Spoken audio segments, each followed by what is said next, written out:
Bismillahirrahmanirrahim. Assalamualaikum warahmatullahi wabarakatuh. Perkenalkan, nama saya Delia Fitri dengan NIM A1H121005. Baik, di sini saya akan memaparkan PPT yang saya buat dalam materi mata kuliah pengantar pendidikan dari bab 1 sampai bab 9. Sifat hakikat manusia. Wujud sifat hakikat manusia adalah sifat yang membedakan dengan makhluk lainnya, berupa kemampuan menyadari diri, kemampuan bereksistensi, pemilihan kata dan hati-hati, memiliki moral, tanggung jawab, rasa kebebasan, memiliki kewajiban dan hak, kemampuan menghayati kebahagiaan. Dimensi hakikat manusia ada 4. Yang pertama, dimensi keindividuan, dimensi kesosialan, dimensi kesusilaan, dan dimensi keberagaman. Pengembangan dimensi hakikat manusia ada 2. Yang pertama, pengembangan yang utuh, yang kedua yang tidak utuh. Bab 2, pengertian dan unsur-unsur pendidikan. Pengertian pendidikan berdasarkan fungsinya. Pertama, pendidikan sebagai proses transformasi budaya. Yang kedua, pendidikan sebagai proses pembentukan pribadi. Yang ketiga, pendidikan sebagai penyiapan warga negara. Yang keempat, pendidikan sebagai tenaga kerja. Tujuan proses pendidikan. Yang pertama, tujuan pendidikan. Tujuan pendidikan memuat gambaran tentang nilai-nilai yang baik, luhur, pantas, benar, dan indah untuk kehidupan. Karena itu, tujuan pendidikan memiliki 2 fungsi, yaitu memberikan arahan kepada segenap kegiatan pendidikan, dan yang kedua, memberikan sesuatu yang ingin dicapai terhadap segenap kegiatan pendidikan. Lalu, proses pendidikan. Proses pendidikan merupakan kegiatan memobilisasi segenap komponen pendidikan oleh pendidik yang terarah untuk mencapai tujuan pendidikan.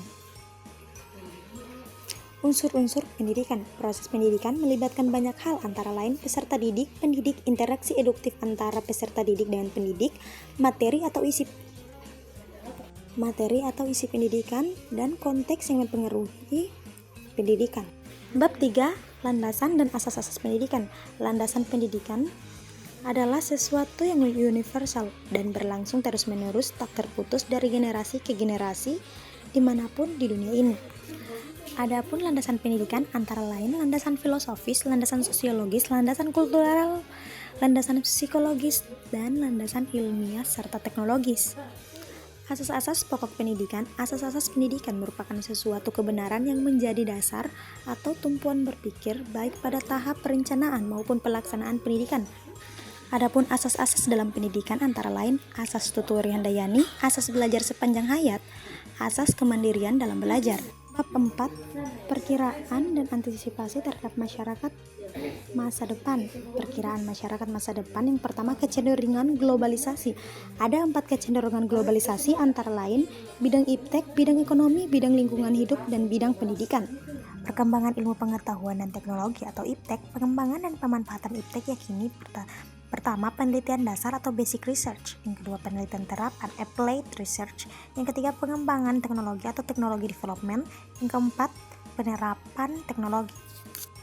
Perkembangan arus komunikasi yang semakin padat dan cepat. Salah satu perkembangan iptek yang luar biasa adalah berkaitan dengan informasi dan komunikasi, utamanya satelit komunikasi dan sebagainya. Upaya pendidikan dalam mengantisipasi masa depan. Yang pertama, tuntutan bagi manusia masa depan atau manusia modern. Dalam pembicaraan tentang pikiran masyarakat masa depan secara tersirat telah pula dibicarakan tentang tantangan-tantangan yang akan dihadapi manusia masa depan, seperti kemampuan menyesuaikan diri dan memanfaatkan peluang globalisasi dalam berbagai bidang, wawasan pengetahuan yang memadai tentang iptek. Upaya mengantisipasi masa depan yaitu perubahan nilai dan sikap, pengembangan kebudayaan, serta pengembangan sarana pendidikan. Bab 5, pengertian dan jenis lingkungan pendidikan. Jenis lingkungan pendidikan. Ada 3 jenis lingkungan pendidikan, yaitu keluarga, sekolah, serta masyarakat. Aliran-aliran dalam pendidikan. Yang pertama, aliran empirisme. Yang kedua, aliran nativisme. Yang ketiga, aliran naturalisme. Yang keempat, aliran konvergensi.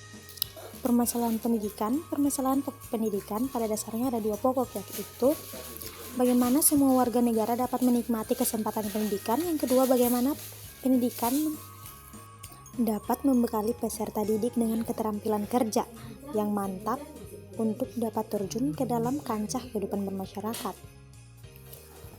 Faktor yang mempengaruhi perkembangan masalah pendidikan, yang pertama perkembangan iptek dan seni, laju pertumbuhan penduduk, aspirasi masyarakat, keterbelakangan budaya,